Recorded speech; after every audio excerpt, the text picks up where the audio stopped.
yes. The original ending to this movie is not what fans have been enjoying, the ones who have seen it, and not what fans around the world are going to enjoy.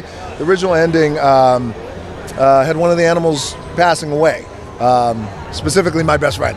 Yes, my best friend George in the movie, and when I read it, I understand from a storytelling standpoint, sometimes it's life, these things happen, you hope to get better from it, and that's what, you know, the ideology of death, that's what death does. It's supposed to inform us on how to live moving forward. But, you know, I raised my hand in these meetings and I just felt, my gut told me that I have a relationship with the audience that's very important to me, and it's the most important relationship I have is with the audience. I love my studio partners, I love my actors who are my buddies, but the most important relationship I have is with the audience. And there's also an incredible amount of trust that we've built over the years, and there was no way that I was going to send them home unhappy. So even if the movie is good and you hope it's great and you hope you deliver, you know, when a hero passes away at the end of a movie, sometimes it's warranted and sometimes it makes for an amazing movie and a story.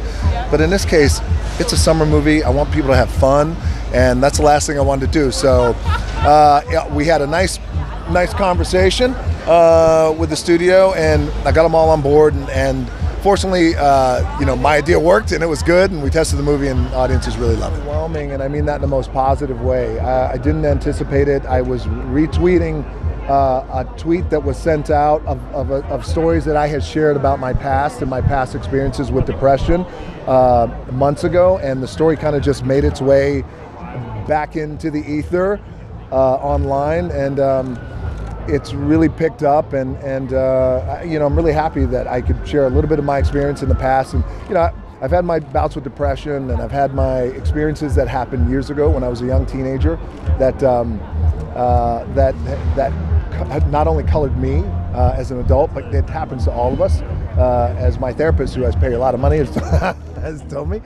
But you know, look, my recommendation that I have been saying actually all week is that you're not alone. We all go through it, and you got to find good people to talk to.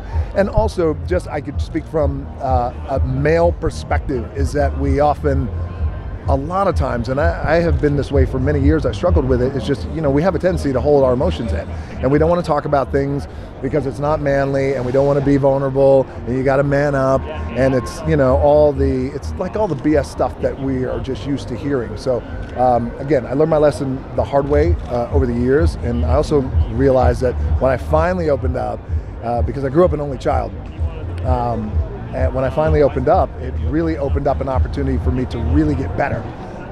And that's the kind of stuff that I like to share with people today. Oh, what's that? Are you missing Kevin Hart? Oh, listen, am I missing Kevin Hart? I got to tell you, in no uncertain terms, I'm not missing Kevin Hart at all.